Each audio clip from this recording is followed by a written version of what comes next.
dukomerezaho n'ubutumire buriya bwamugezeho.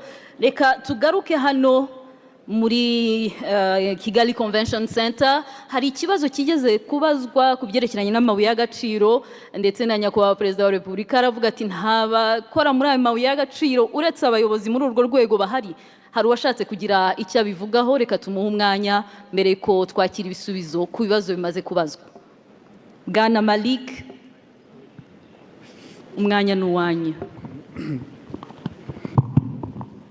Murakoze nyakubahwa Perezida wa Repubulika. Numva Perezida yari yabajije icyo kibazo ariko yongeye no kudufasha kugisubiza. Ibyo nanjye nshimangira nuko dufite amabuye y'agaciro. Dufite amabuye y'agaciro kandi menshi. Murabizi mwese nk'uko uyobora ikigo cya mine yabivuze neza. Yavuze ko ubucukuzi bwatangiye kera, ni mu myaka ya kera, kandi ukurikije amateka mbere yuko banambuka banajya no mu bihugu duturanye, abaje gukora uwo mwuga batangiriye mu Rwanda.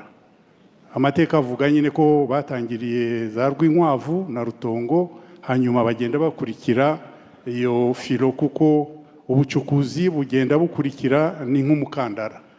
Ibyo rero ntabwo amabuye yaba ahandi ngo tuvuge ko mu Rwanda adahari. Abanyarwanda benshi rero iyo bivugwa musanga benshi mu maso iyo bareba ni nkaho batabyemera. Nanjye nashaka rero kubihamya, ariko ikindi twakongeraho, abanakora n'ako kazi ko gushora ayo mabuye hanze muzanabirebe, twe turacukura, ariko abayagura bakayajyana hanze abenshi ni n'abanyamahanga bakomoka muri ibyo bihugu. Mwumva bakomeza kujya bavuga nyine ko nta mabuye tugira. Bazabaze bene wabo baza kugura bakayashora. Icyo ni kimwe. Ikindi cya kabiri, natwe kuko ntabwo tunabujijwe kugira umutekano nk'uko tuwufite, tube twagira inganda zo gusukura ayo mabuye. Byaranagaragaye, twagize uruganda rusukura zahabu. Yego, hari abo mbona bazamuye ikiganza hariya munsi ya screen.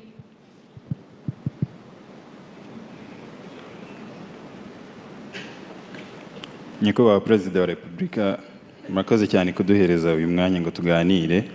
No kuduha uyu mwanya. Ntabwo ari uguhereza. Uyikosore bisubiremo. Nyakubahwa Perezida wa Repubulika, murakoze cyane kuduha uyu mwanya ngo tuganire. Nge banyita Trésor Gashonga, ndi rwiyemezamirimo ukiri mutoya, mfite company bita Inshuti Foods Limited. Inshuti ni food brand itunganya urusenda cyangwa se twongerera agaciro igihingwa cy'urusenda. Tukaba dukorana n'abahinzi basaga 100. Product zacu tukaba tuzicuruza hano mu Rwanda mu masoko agiye atandukanye hirya no hino mu mahanga. Tukaba dufite na restaurant icuruza ama chicken wings cyangwa se inkoko zazi marinated amwe mu sauces dukora. Turabashimira cyane kubwo opportunities agiye atandukanye muduhereza nk'urubyiruko, ariko mu rugendo hari ibintu bigiye bitandukanye biba igicanege. Nk'urugero hari ibintu ukosore, ntabwo ari uguhereza.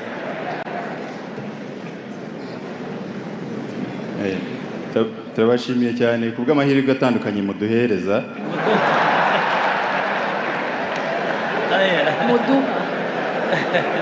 Turabashimiye cyane kubwo amahirwe atandukanye muduha,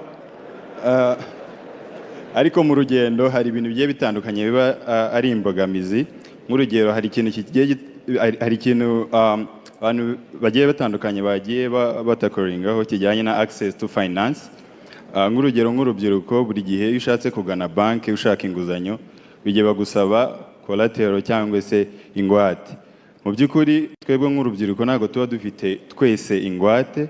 Ikindi nanone kubagize amahirwe yo kubona ingwate ugasanga bisaba procedure nyinshi cyane, rimwe na rimwe igihe ubonye igihe baguhaye amafaranga akaza utagikeneye, atabasha kugufasha mu bintu wari ukeneye mu by'ukuri.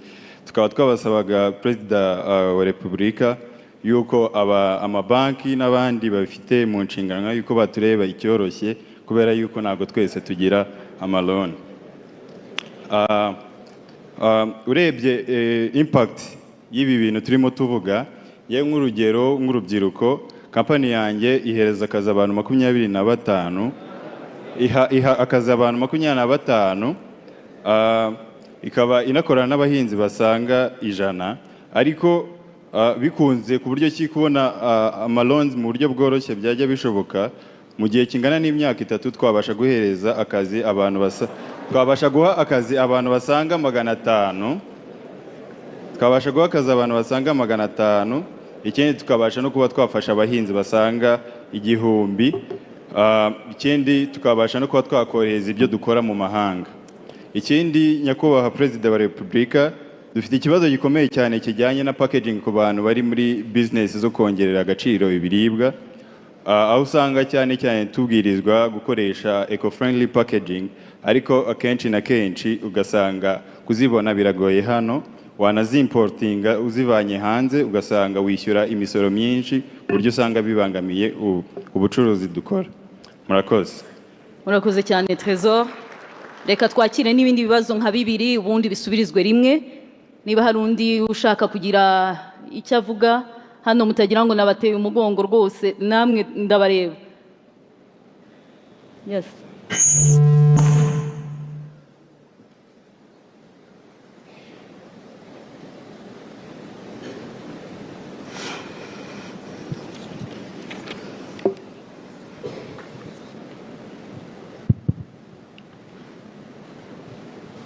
Muraho neza nyakubahwa Perezida wa Repubulika, nyakubahwa abayobozi b'igihugu, mbaje kubashimira cyane. Njyewe nitwa Krista Bizumuremyi, nkaba ntuye mu Bubiligi. I'm a student who is aiming for a communication degree and a bachelor's. If you allow me, I will continue in English to express myself correctly. Before I start, I would like to thank everyone for being here.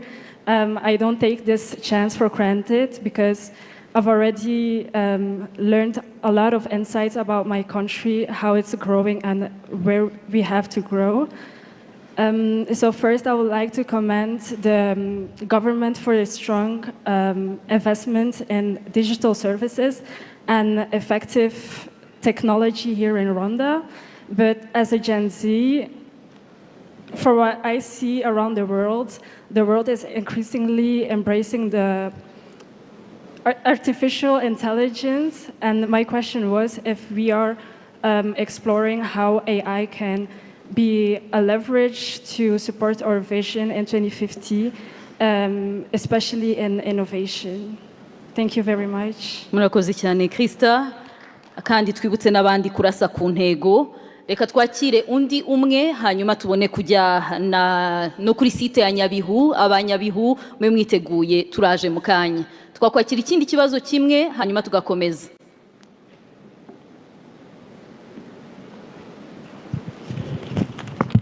Twibuke guhina hanyuma turase ku ntego. Murakoze nyakubahwa Perezida wa Repubulika, nitwa Mushimiyimana Marie Rose, nitabiriye umushyikirano nturutse mu karere ka Ruhango.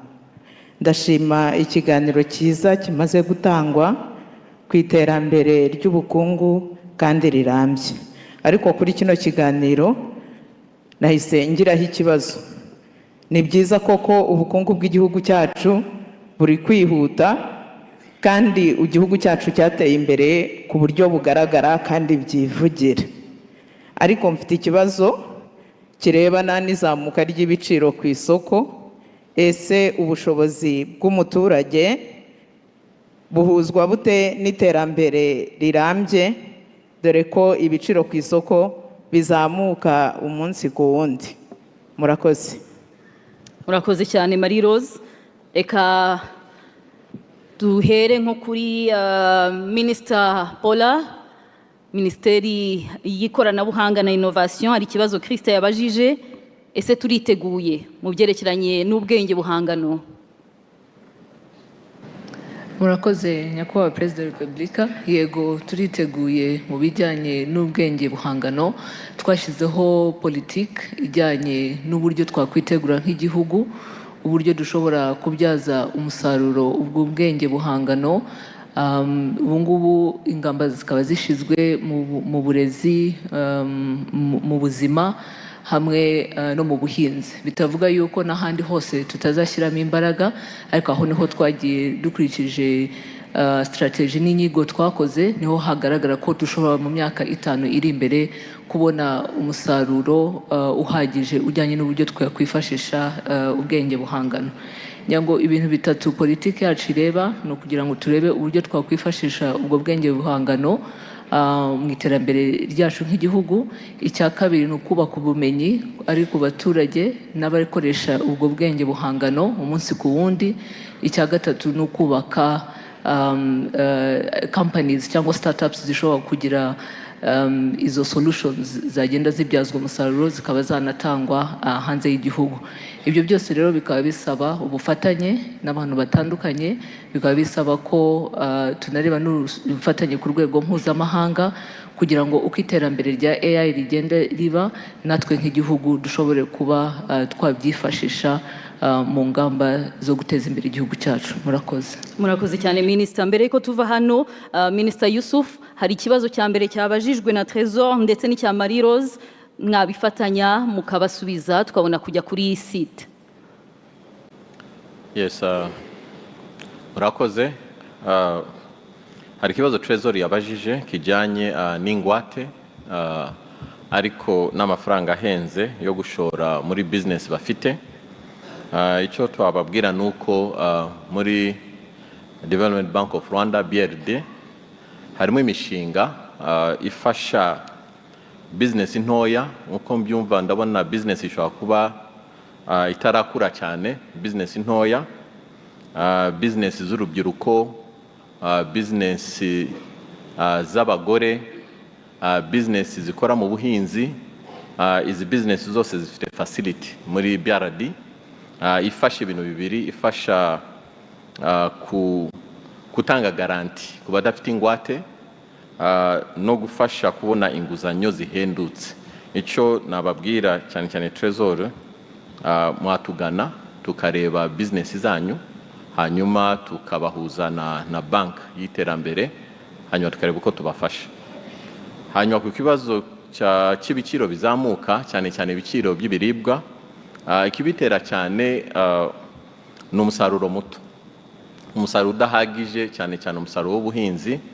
Nta kindi igisubizo ni nk'uko Minister w'ubuhinzi yabivuze, tugomba kuzamuka ku bibazo by'akarere turimo.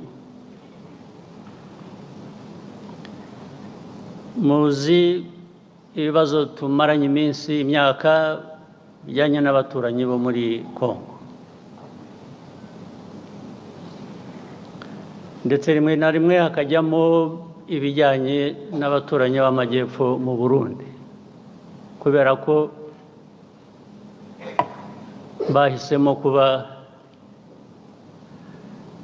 ubundi uko nari mbizi mu mateka Abanyarwanda n'Abarundi babita ko ari impanga. Ubundi ni impanga. We are supposed to be twins literally. Ariko Abarundi bo bahisemo kuvuga ngo no, ntabwo tugishaka mwebwe ko tuba impanga, turashaka kuba impanga n'Abanyekongo. Okay, nta kibazo ufitanye nabyo.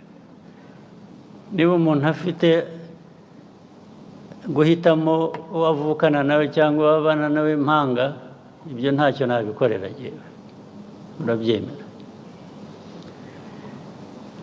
Ariko uko kuba impanga cyane cyane kurimo politike mbi, politike yo kwiyanga no kwanga abandi, ibyo bakabihuriraho. Ibi ndabivuga ntabwo ari ibanga, kuko ubwabo barabyivugira abayobozi b'ibyo bihugu. Nta kintu gishya nahimbye, ntacyo ndi buvuge gishaka abantu gukurikirana ngo ariko ibyo yavuze nibyo, cyangwa niba ushaka kumenya ko ari byo, jya utega amatwi wumve ibyo bakubwira bo ubwabo. Ntabwo rero twajya gushakisha ahandi.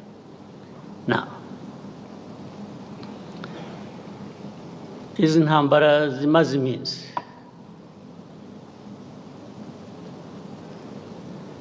icyambere nagira ngo rwose mbisubiremo mbivugira aha, mwumva uzi ko wumva ko nshobora no kuba mbeshya ampakanye rwose ndishimana ntagira umupaka. Tubivuze kenshi, tubibwiye abantu benshi, barabizi ntibabihakana, ariko bakabivaho bakajya ku bindi.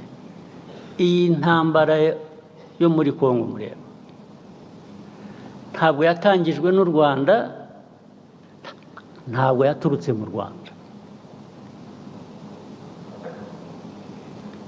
Bose mubyandike, mubisuzume, mubikurikirane, ababishidikanyaho murabimenya ukuri kwabyo. Intambara yaturutse ahandi, ntabwo yaturutse hano mu Rwanda.